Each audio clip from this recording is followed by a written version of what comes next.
नमस्कार, मी नंदेश खेडेकर. माझे कोकणच्या प्राईम टाइम बुलेटिन मध्ये आपल्या सर्वांचं स्वागत. पाहणार आहोत आजच्या ठळक घडामोडी. पूजा खेडकर प्रकरणाला वेगळे वळण. दिलीप खेडकर यांच्याबरोबर रामदास कदमांची एसीबी चौकशी व्हावी, शिवसेना जिल्हा प्रमुख संजय कदम यांची मागणी. कणकवली तालुक्याला पावसानं झोडपले, अनेक ठिकाणी पूर परिस्थिती. शेतीचं नुकसान तर रस्ते गेले पाण्याखाली, वाहतूक देखील ठप्प. राज्यातील 193 एसटी बस स्थानकांसाठी निधी उपलब्ध. MIDC कडून 600 कोटी निधी उपलब्ध. तर बस स्थानके गाव स्वच्छ ठेवण्याची जबाबदारी सर्वांची. उद्योग मंत्री उदय सामंत. आणि रायगडच्या किरण गुरव यांचं पोस्टर लक्षवेधी. पोस्टरमधून लाडक्या मुंबई गोवा हायवेकडे लक्षवेधी मजकूर. पाहूया सविस्तर उत्तर. सध्या चर्चेत असलेले दिलीप खेडकर यांच्यासोबत माजी पर्यावरण मंत्री रामदास कदम यांची देखील एसीबीनं चौकशी करावी. दिलीप खेडकर हे महाराष्ट्र प्रदूषण नियंत्रक मंडळाच्या कोल्हापूर विभागाचे प्रादेशिक अधिकारी असताना ते सतत खेडमधील पंचतारांकित हॉटेलमध्ये असायचे आणि खेड हे त्यांचं वसुलीचं ठिकाण होतं. ज्या ज्या ठिकाणी ते क्लोजरचे नोटीस द्यायचे त्या ठिकाणी मंत्र्यांची नावे सांगायचे.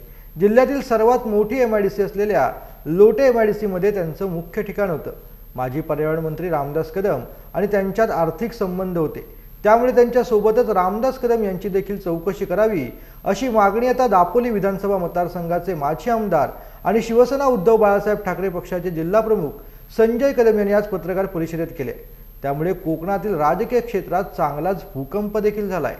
महाराष्ट्र प्रदूषण नियंत्रण मंडळाचे अधिकारी दिलीप खेडकर यांच्या कथित भ्रष्टाचार प्रकरणी प्रसिद्ध वकील ॲडव्होकेट तानाजी गंभीरे यांनी जी प्रसारमाध्यमांसमोर जे त्याच्याबाबतचे असणारे गुन्हे याच्याबाबत खुलासा करत असताना तत्कालीन पर्यावरण मंत्री रामदास कदम यांच्यावरती झालेले आरोप आणि ह्या आरोपातून रामदास कदम यांनी केलेले खुलासे की माझा त्याच्या गंभीर प्रकरणाशी माझा कोणताही संबंध नाही, दिलीप खेडकर यांच्याशी माझा कोणताही संबंध नाही. आम्हाला या ठिकाणी नमूद करावं वाटते की दिलीप खेडकर हे प्रदूषण नियंत्रण मंडळाचे अधिकारी असताना रामदास कदम हे पर्यावरण मंत्री होते आणि रामदास कदम पर्यावरण मंत्री असताना खेड MIDC लोटे MIDC मध्ये जवळजवळ 70 ते 75 कंपन्यांना क्लोजर नोटीस देण्यात आले आणि त्या क्लोजर नोटीस देऊन त्यांची वसुली आणि हप्ते जमा करण्याचं काम हा दिलीप खेडकर करत होता. आणि मग दिलीप खेडकर याचं लोटे MIDC मध्ये कोणकोणत्या हॉटेलमध्ये त्याचं वास्तव्य होतं, चिपळूणमधील कोणत्या रेस्ट हाऊसला हा दिलीप खेडकर राहत होता आणि हे राहत असताना कोणकोणत्या कंपनीमध्ये तो गेला होता याची पूर्ण माहिती MIDCच्या कंपनीच्या व्यवस्थापकांना आहे. आणि मग याच्यातून जमा केलेला पैसा कोणापर्यंत जात होता, मंत्र्यांकडे कशापर्यंत त्यावेळी पैसे पोहोचत होते, हे सगळं पोहोचवण्याचं काम दिलीप खेडकरच्या माध्यमातून होत होतं. मग त्याला प्लास्टिक बंदीच्या कायद्यानं प्लास्टिक उत्पादन करणाऱ्या कंपन्यांचे रेट टाकणं, त्या रेटच्या पाठीमागे तडजोड करणं आणि त्यातून ह्याच्यामध्ये रामदास कदम यांची शिवतेज आरोग्य संस्था आहे, त्या MIDCचा मिळणारा CSR, MIDC कडून मिळणारे पैसे, हे अशा ह्याच्यातूनच संपूर्ण गैरकारभाराची चौकशी एसीबी मार्फत झाली पाहिजे अशी आमची विनंती आहे. कारण हे दिलीप खेडकर हे वेगळ्या व्यावसायिकाला भेटलेले आहेत आणि भेटत असताना ते सांगत होते मी मंत्र्याकडून आलेलो आहे, या मंत्र्यांनी मला पाठवलं, या मंत्र्याचं एवढं डिमांड आहे. आणि म्हणून रामदास कदम यांची नार्कोटिक झाली पाहिजे आणि एसीबीनं रामदास कदमला त्या ठिकाणी बोलवलं पाहिजे. सातत्यानं पर्यावरणाच्या खात्याचा गैरवापर करून मुंबईला असणाऱ्या असंख्य टोलेजंग इमारतीच्या बिल्डर लोकांना त्या ठिकाणी बोलवलं पाहिजे की त्यांच्याकडची जी असणारी त्यांना मिळालेल्या परवानग्या, रामदास कदम यांच्या कारकिर्दीत ज्या ज्या परवानग्या झाल्या त्याच्यामध्ये ते पडताळून केलं पाहिजे. आणि ती जर पाहिलं तर निश्चित त्याच्यामध्ये यांना जेलची हवा खावा लागेल. आणि म्हणून एसीबीने चौकशी झाली पाहिजे. याकरता आम्ही राज्याचे मुख्यमंत्री असतील, राज्याचे गृहमंत्री असतील आणि अँटी करप्शन ब्युरोला आम्ही स्वतः त्याच्यामध्ये जाऊन तक्रार देणार आहोत. रामदास कदम कुठलाही आरोप आल्यानंतर दूध का दूध पाणी का पाणी करतात. आता खेड नगरपालिकेमध्ये त्यांनी शासकीय जागाची हडप केलेली आहे. ती शासकीय जागेमध्ये त्यांच्या संस्थेला जागा मिळत असताना अर्ज आहे, त्या अर्जावरती त्याची सही नाही. आणि मग खेडच्या नगरपालिकेच्या सीओने सुद्धा आम्हाला खरी नक्कल दिलेली आहे की अर्जावरती सही नसलेला अर्ज, आणि तशामध्ये 20,000 स्क्वेअर फूटचं बांधकाम करून हे माझं कायदेशीर आहे. आणि म्हणून सत्ता असल्यानंतर ह्यांचं कायदेशीर होत आहे.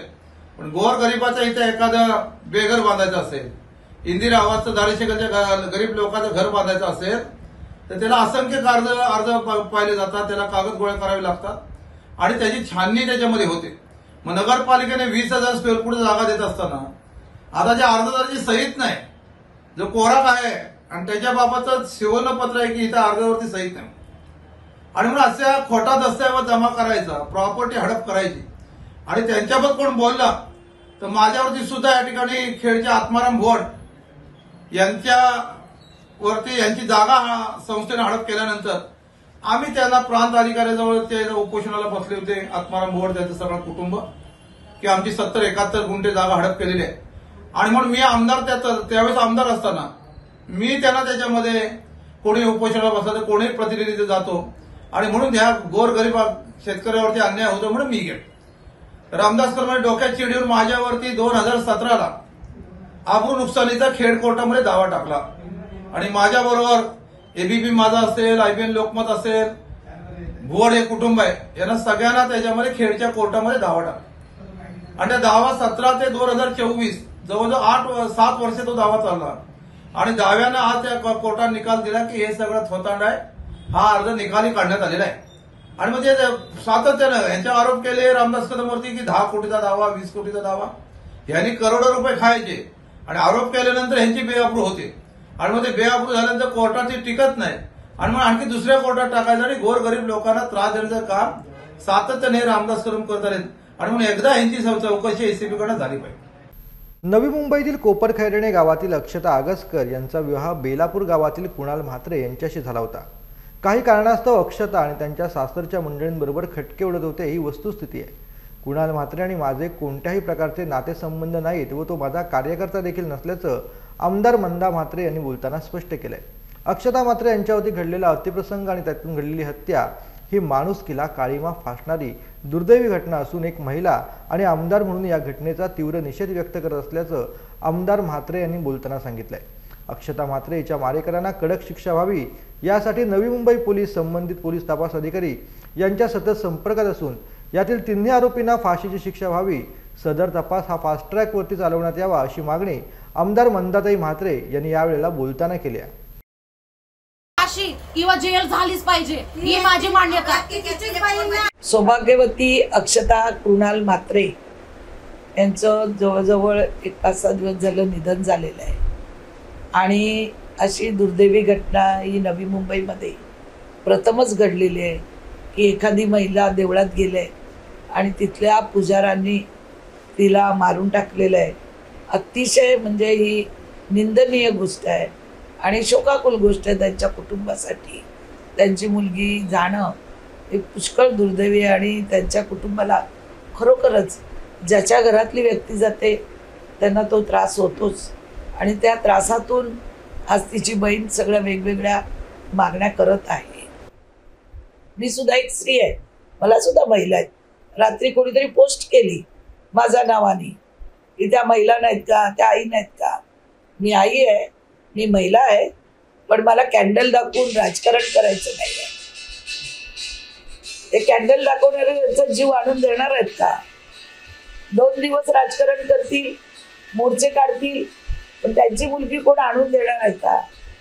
तर तिला न्याय मिळाला पाहिजे आणि तिला न्याय मिळण्यासाठीच आपण हा प्रयत्न करत आहोत. पण एवढंच की मी बाहेर मुद्दाम पडली नाही, कारण आमच्या गावातून हीच लोक बोलली असती विरोधक की मंदाताईंनीच हे सगळं घडवून आणलं आणि हे होऊ नये म्हणून मी या प्रकरणापासून जरी दूर असली तरी सातत्याने मी पोलिसांच्या संपर्कात आहे. जे पण आरोपी आहेत त्यांना शिक्षा झाल्याशिवाय राहणार नाही असं मी सांगू इच्छिते. राज्यातील 193 एस टी बसस्थानकांसाठी MIDCच्या माध्यमातून 600 कोटींचा निधी देण्यात आलाय. 3,34,00,000 रुपये खर्च करून नव्याने बांधण्यात आलेल्या पाली बसस्थानक स्वच्छ ठेवण्याची जबाबदारी आता ग्रामस्थांसह सर्वांचीच आहे. त्याचं पालन करावे असे आवाहन रत्नागिरीचे पालकमंत्री उदय सामंत यांनी केलंय. पाली येथील एसटी बसस्थानकाचं लोकार्पण फीत कापून आणि कोनशिला अनावरण पालकमंत्री सामंत यांनी आज केले. या प्रसंगी सरपंच विठ्ठल सावंत, उपसरपंच संतोष घाडगे, MIDCचे मुख्य अभियंता प्रकाश चव्हाण, प्रांताधिकारी जीवन देसाई, कार्यकारी अभियंता सचिन राक्षे, बाबू महाप, विनया गावडे, गोकुळचे संचालक मुरलीधर जाधव, कांचन नागवेकर आदी यावेळेला उपस्थित होते. पावसाळी अधिवेशनामध्ये मुख्यमंत्री महोदयांनी माझी लाडकी बहीण योजना आणली. त्यानंतर महाराष्ट्रामध्ये अनेक महिलांना याचा फायदा आला. मुख्यमंत्री लाडकी बहीण योजनेअंतर्गत अंगणवाडी सेविकांच्या मार्फत अनेक महिलांचे अर्ज दाखल करण्यात आले. त्यानंतर महाराष्ट्रात लाडका भाऊ देखील योजना राबवा या उद्देशाने राज्यातील अनेक पुरुषांनी मुख्यमंत्र्यांना विनंती केली. त्यानंतर मुख्यमंत्र्यांनी पंढरपूर येथील आषाढी एकादशीला लाडक्या भावांसाठी योजनेची घोषणा केली. यावर मात्र आता मनसेचे रायगड जिल्हा संघटक किरण गुरव यांनी या योजनेला पकडून वेगळेच ट्विट केलंय. लाडकी बहीण लाडका भाऊ आणला, त्यानंतर आता लाडका रस्ता कधी होणार असं ट्विट करत गुरव यांनी सर्वांचंच लक्ष वेधलंय. कोकणातील आणि विशेष करून मुंबई गोवा राष्ट्रीय महामार्गाची झालेली दुरवस्था लक्षात घेता सरकारचं लक्ष वेधण्यासाठी मनसेचे जिल्हा संघटक किरण गुरव यांनी हे ट्विट केलेलं आहे.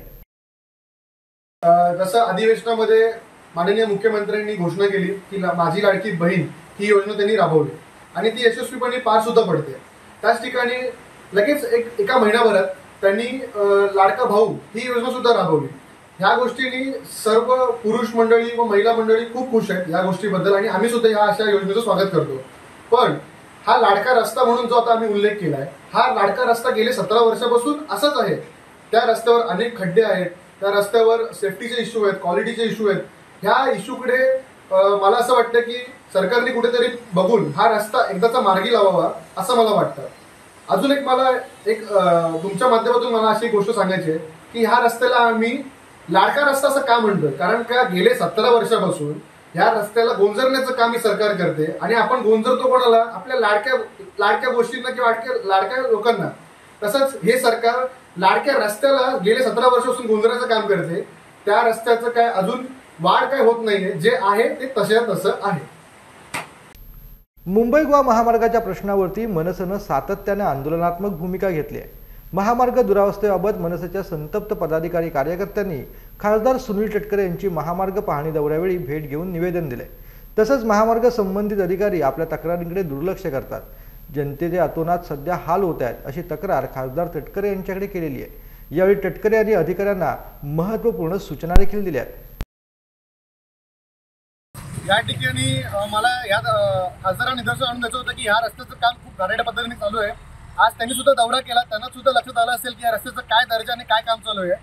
या ठिकाणी आम्ही अशी मागणी केली आहे की जे ह्या रस्त्याचे निगडीत जे अधिकारी आहेत, जसे PD झाले, NHAचे जे अधिकारी आहेत, एक्झिक्युटिव्ह इंजिनियर वगैरे, त्यांच्यावर कठोर कारवाई झाली पाहिजे. त्याचं कारण असं की गेल्या वर्षभरापासून या महामार्गावर जेवढे अपघात झाले त्याला कारणीभूत फक्त NHA आहे. कारण का कुठेही क्वालिटी, सेफ्टी हे न चेक करता त्यांच्याकडे काही गोष्टी अप्रूव्ह केल्या, त्यानंतर हे रस्ते असे खराब रस्ते बनवत आले. याचा आम्ही निषेध करतो आणि खासदारांकडे आम्ही मागणी केली की यांच्यावर कठोर कारवाई झाली पाहिजे.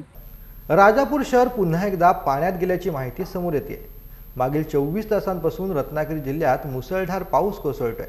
काही ठिकाणी नदी नाले तुडुंब भरून वाहत आहेत. तर काल सायंकाळपासून राजापूर शहरातील कोदवली नदीचं पाणी राजापूर शहरात आलं असून व्यापारी वर्ग सध्या सतर्क झालाय.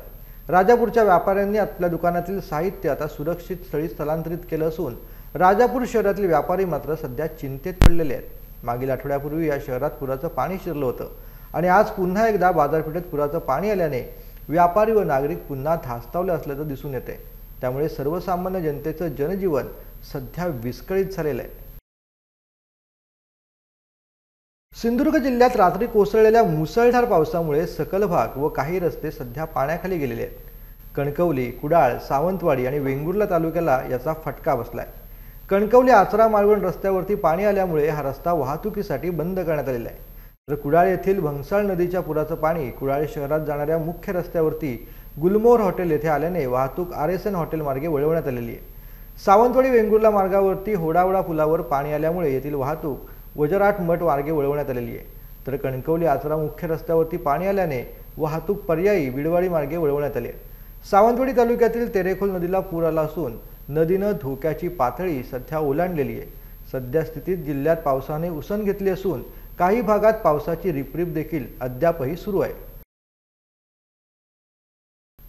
कणकवली शहरालगत असलेल्या आशिया गावातील खालचीवाडी येथील भातशेतीत गड नदीला आलेल्या पुराचं पाणी घुसलंय.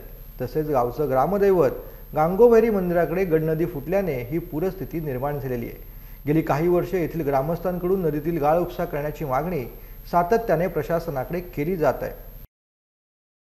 मात्र याकडे प्रशासनाने दुर्लक्ष केल्यामुळे पुराचे पाणी घुसल्याचा दावा आता नागरिकांनी केलाय.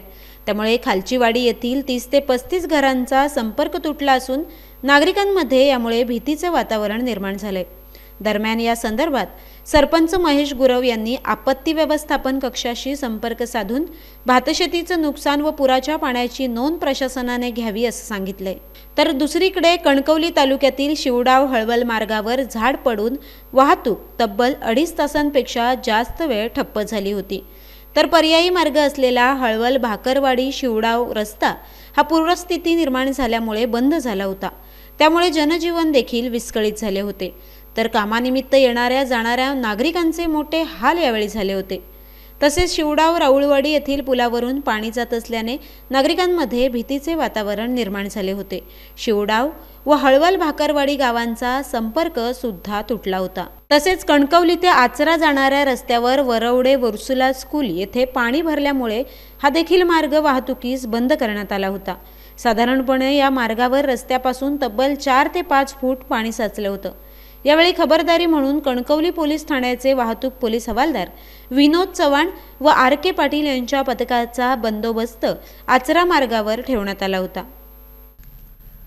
माहे मे मध्ये institute of chartered accountants of इंडियातर्फे घेण्यात आलेल्या CA परीक्षेचा निकाल नुकताच आता जाहीर करण्यात आलाय.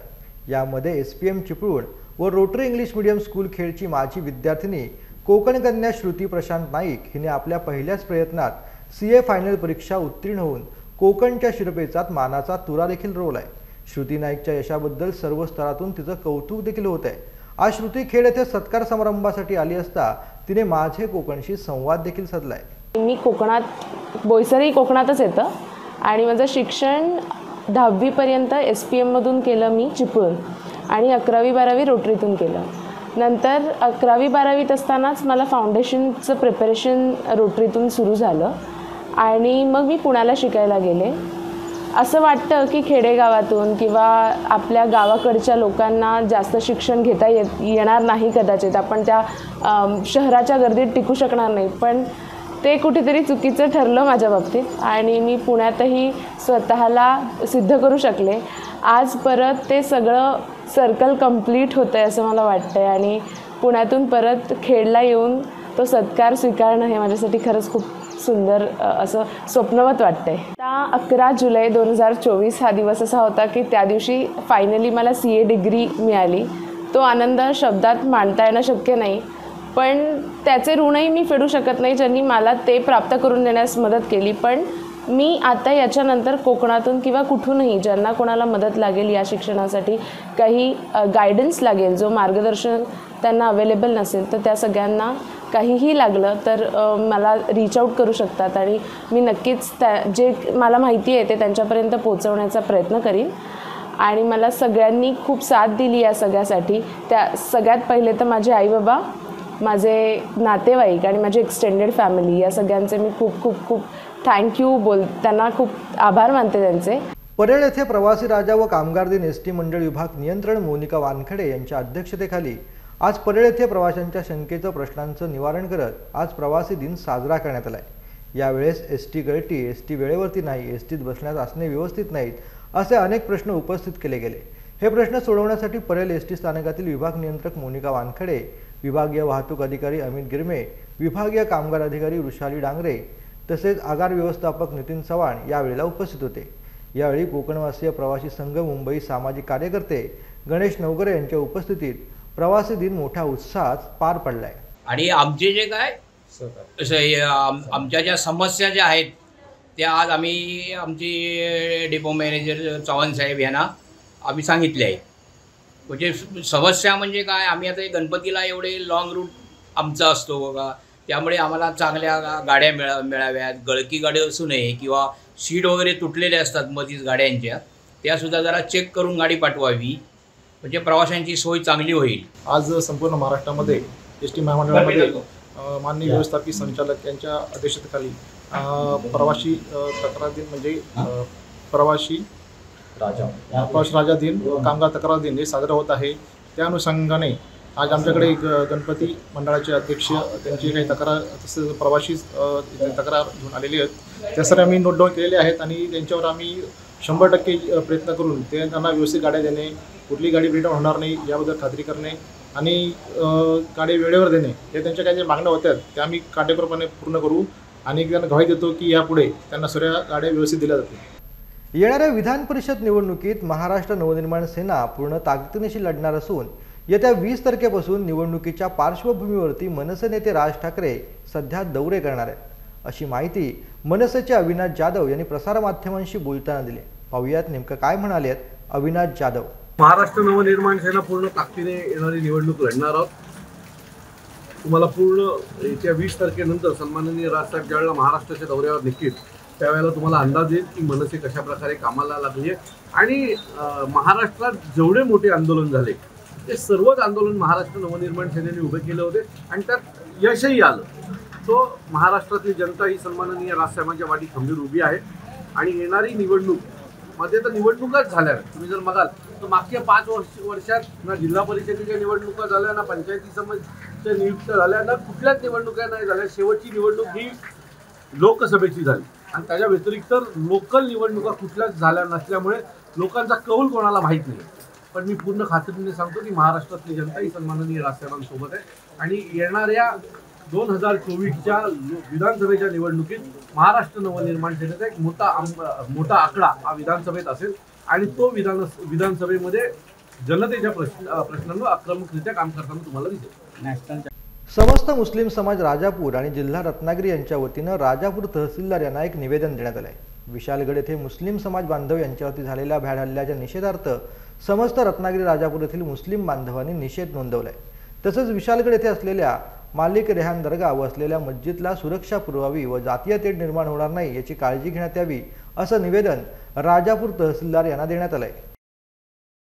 निवेदन देण्याबद्दल असं आहे की जे काही तिकडे घडलेलं आहे ते सगळ्यांना आता तुम्हाला माहीत, जी काही तिकडे मुसलमान वस्ती आहे, मशीद आहे, दर्गा आहे, त्याच्याबद्दल काल तोडफोड करण्यात आली होती त्या ठिकाणी. तर त्या ठिकाणाबद्दल जे मुस्लिम समाजातले आमचे बांधव आहेत, भगिनी आहेत, त्यांना पण मारहाण झालेली आहे. त्याबद्दल आम्ही निषेध केलेला आहे आणि त्याबद्दल लवकरात लवकर सरकारने कारवाई करावी आणि व्यवस्थित आमच्या हक्कात निर्णय द्यावा अशी विनंती आणि त्यांना संरक्षण द्यावा जेवढं होतं. आता वेळ झाले माझे कोकणच्या प्राईम टाईम बुलेटिनमध्ये इथंच थांबण्याची. मात्र तुम्ही कुठेही जाऊ नका, पाहत राहा फक्त माझे कोकण.